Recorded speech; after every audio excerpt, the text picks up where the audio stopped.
what do you mean by crisis? Financial, global, our crisis with family, or all the above?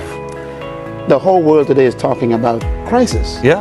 And of course, this is a global crisis. As a matter of fact, I think that the real crisis in the world today is globalization. Because historically... What do you mean by globalization? I'm explaining right now. Please, sir. Historically, when a country had an economic problem, it was simply that country's problem.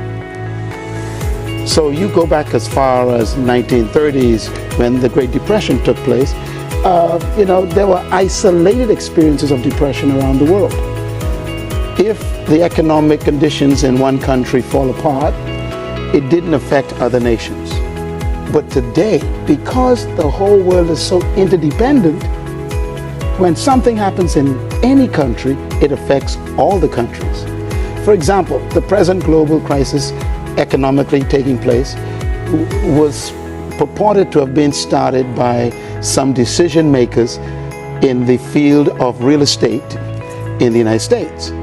And it ended up impacting France, Germany, Italy, London, and now all the world. But now, why did you write this book? This book was written because people are beginning to panic.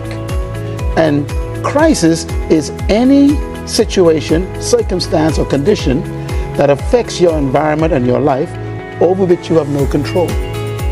People, for example, watching this program, many of your partners, they're losing their jobs, losing their houses, losing their 401ks, they are losing their savings, they are having to abandon their businesses, and they have no control over it. And so they feel like the whole world is imploding on them.